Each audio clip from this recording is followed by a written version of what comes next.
امام حسین علیہ السلام کی عظیم سواری اور ساتھی ذوالجناح مرتجز سے متعلق ناقابل فراموش واقعہ جو مجھے زندگی میں کبھی بھولا نہیں ہے۔ یہ لگ بھگ 31 سال پہلے کا واقعہ ہے، لیکن مجھے یوں یاد ہے جیسے میں آج بھی وہاں موجود ہوں۔ ربع صدی سے زیادہ وقت ہو گیا، لیکن وہ رات مجھے کبھی بھی بھولتی نہیں ہے۔ میں ایک بک ڈپو کے اندر ایک کتاب کی تلاش میں تھا۔ نہ جانے رات کے کس پہر ایک کتاب بک ڈپو کے بالائی حصے سے لڑکی اور میں نے دیکھا حضرت امام حسین علیہ السلام کی عظیم سواری اور ساتھی ذوالجناح مرتجز سے متعلق ناقابل فراموش واقعہ جو مجھے زندگی میں کبھی بھولا نہیں ہے۔ دوستو، زیر سماعت کالم کا عنوان ہے وہ ایک رات۔ یہ کالم 24 نومبر 2012 کو روزنامہ ایکسپریس میں شائع ہوا تھا۔ کالم کچھ یوں ہے۔ یہ 1979 کی بات ہے۔ میں لاہور سے شائع ہونے والے ایک قومی اخبار کی میگزین ٹیم سے بطور فیچر رائٹر وابستہ تھا۔ جناب ضیاء شاہد ہمارے ایڈیٹر تھے جو میگزین کی ہفتہ وار میٹنگ کی صدارت فرما رہے تھے۔ میٹنگ کا ایجنڈا یہ تھا کہ عاشوراء محرم کی آمد پر اخبار کے خصوصی ایڈیشنز اور جمعہ میگزین کو اس طرح شائع کیا جائے کہ اس کے ادارتی مندرجات کے ساتھ ساتھ اخبار کا بصری تاثر غم اور سوگ کی غمازی کرے۔ ان دنوں اخبار کے نیوز کے صفحات کے ساتھ ساتھ رنگین صفحات کی تیاری کے لیے بھی بڑی محنت کی جاتی تھی۔ اس کی ایک بڑی وجہ یہ تھی کہ اس وقت تک ملک میں اخبار اور الیکٹرانک میڈیا کی تقسیم نہیں ہوئی تھی۔ اسٹار اور میگا اسٹار صحافی باہم مل کر صرف اخبار کی صحافتی شان و شوکت بڑھانے پر مامور تھے۔ مجھے آج بھی یاد ہے کہ اس میٹنگ میں ایڈیٹر صاحب نے صحافی افضال شاہد صاحب کی صدارت میں عاشوراء کے موقع پر شائع کیا گئے جمعہ میگزین کی تعریف کرتے ہوئے ہمیں یہ ٹاسک دیا تھا کہ ہم سب کو مل کر ان جیسا شمارہ تیار کرنا ہے۔ افضال شاہد مرحوم ان دنوں مذکورہ اخبار سے علیحدگی اختیار کر چکے تھے، اس کے لیے ہمیں یہ ٹاسک ان کی سرپرستی کے بغیر ہی سر انجام دینا تھا۔ اس وقت روزنامہ جنگ کی میگزین ٹیم میں نامور ایڈیٹر ضیاء شاہد کی سرپرستی میں بہت سے نامور صحافی وابستہ تھے، جن میں آج کے معروف ٹی وی اینکر، ہوسٹ اور کالمسٹ حامد میر اور سہیل وڑائش کے علاوہ انجم رشید، عبد الرؤف، زبیر رانا، افتخار احمد اور سعید قاضی کے علاوہ جاوید جمال ڈسکوی بھی شامل ہوا کرتے تھے۔ اس ٹیم میں مرحوم صحافی آصف علی پوتا سٹار فیچر رائٹر سمجھے جاتے تھے، جو اپنا ایک منفرد مقام رکھتے تھے۔ آصف علی پوتا کے علاوہ ایوارڈ یافتہ صحافی عابد تہامی، ظفر اقبال نگینہ، فاخرہ تحریم، منظر الہی، سہیل عمران، رضا سہیل مرحوم، تنویر ظہور، عاشق چودھری اور شاہد شیخ جیسے کہنہ مشق روزنامہ جنگ کی میگزین ٹیم سے وابستہ تھے۔ میٹنگ میں تھوڑی بہت مشاورت سے فیچر رائٹر سمیت مختلف ایڈیشنز کے انچارج صاحبان کو مختلف اسائنمنٹس دے دی گئیں۔ مجھے کہا گیا کہ حضرت امام حسین علیہ السلام کی سواری ذوالجناح، جسے مرتجز بھی کہا جاتا ہے، اس کے بارے میں کم از کم 1500 سے 2000 الفاظ پر مشتمل تفصیلی رائٹ اپ مہیا کروں گا۔ مضمون میں مرتجز کا حسب نسب اور تاریخی پس منظر بیان کیا گیا ہو، اور یہ کہ امام حسین علیہ السلام کے پاس یہ مرتجز کہاں سے آئے اور حضرت محمد صلی اللہ علیہ وآلہ وسلم سے اس کی نسبت کیا تھی۔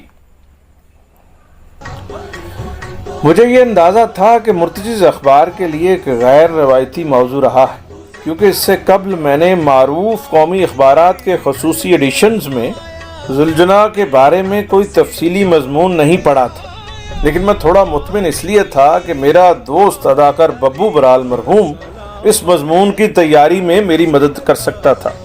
ببو برال کا تعلق اہل تشیع سے تھا۔ معروف شاعر اور ذاکر محسن نقوی اس کے دوست تھے۔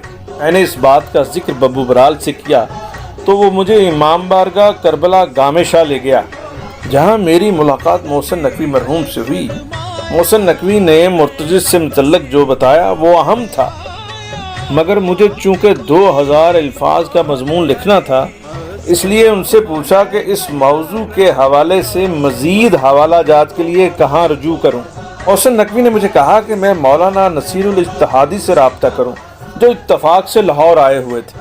بڑی تگ و دو کے بعد میں مولانا سے وقت لینے میں کامیاب ہوا۔ اجتہادی صاحب کو میں نے بتایا کہ مرتجز سے متعلق ایک تفصیلی مضمون لکھ رہا ہوں، آپ جو جانتے ہیں وہ مجھے بتا دیجئے۔ اجتہادی صاحب نے جو کچھ بتایا وہ بھی اتنا ہی اہم تھا جو محسن نقوی پہلے مجھے بیان کر چکے تھے، اس لیے ان کے در دولت سے بے مراد لوٹ آیا۔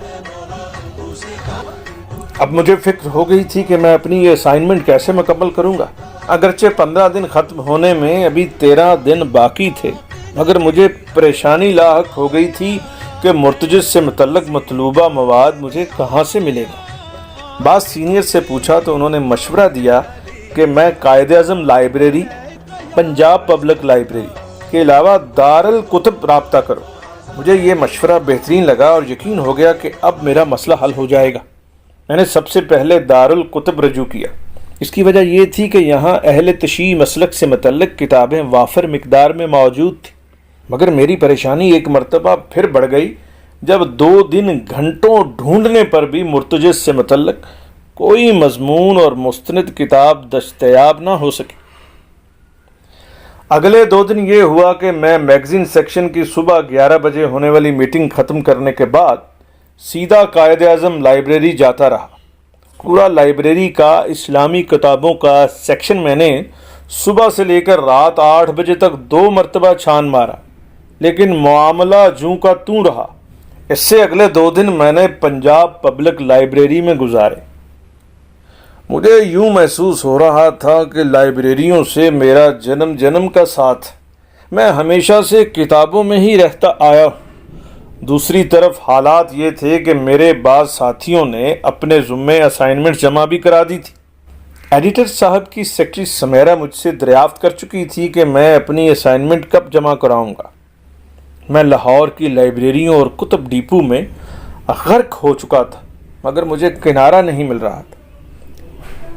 میری نظریں تو کتابوں کے جتھوں میں مرتجز سے منسوب کوئی تحریر اور مضمون ڈھونڈ رہی تھی، لیکن چشم زدن میں وہ منظر بھی آنکھوں چبھنے لگا تھا کہ جس دن میگزین سیکشن کی مشترکہ میٹنگ میں میری پیشی ہونے والی تھی، مجھے یوں لگتا تھا اس دن مجھ پر توہین صحافت کا جرم ثابت کر دیا جائے گا، اور اس جرم کی پاداش میں مجھے صحافت کے منصب سے ہمیشہ کے لیے نااہل قرار دے کر مجھے میرے آبائی شہر گجرانوالہ واپس بھیج دیا جائے گا۔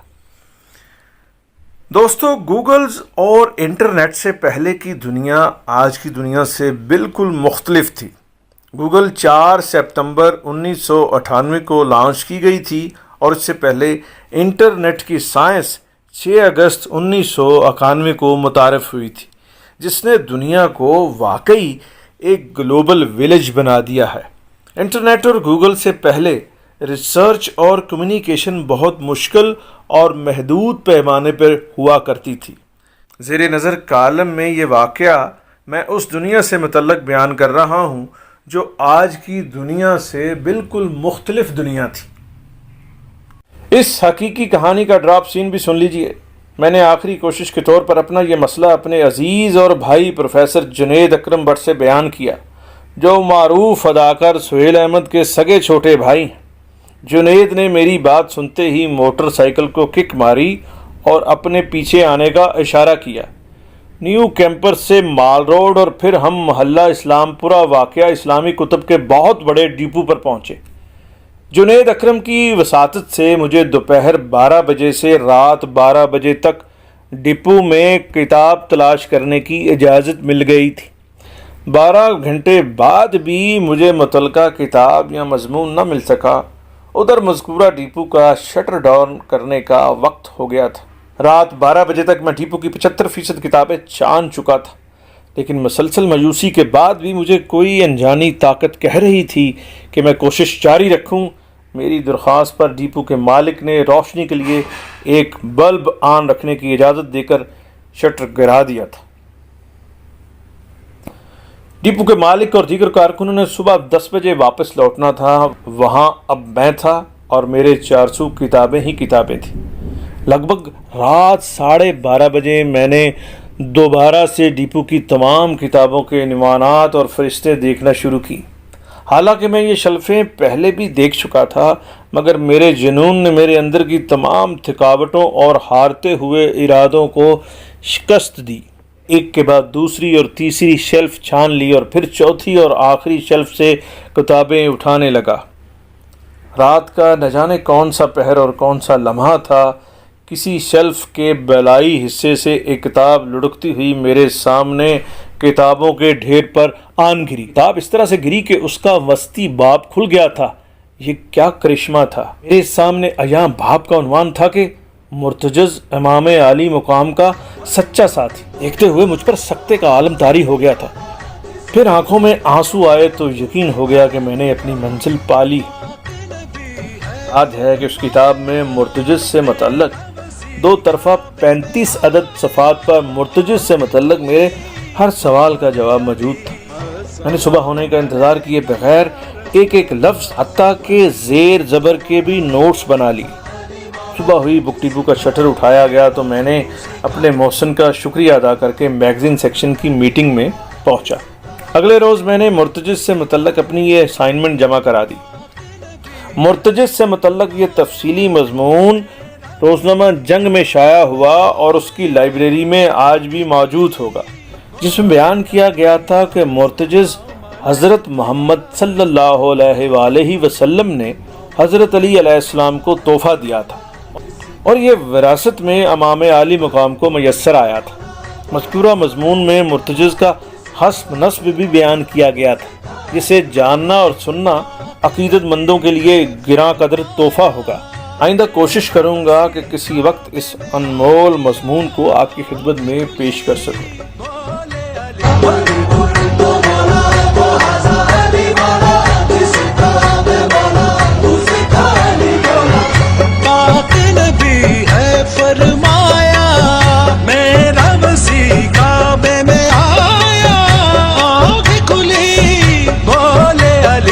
السلام علیکہ یا رسول اللہ من کنت مولا تو حضا علی مولا جس کا میں مولا اسی کا کنت مولا تو حضا علی مولا جس کا میں مولا اسی کا علی مولا۔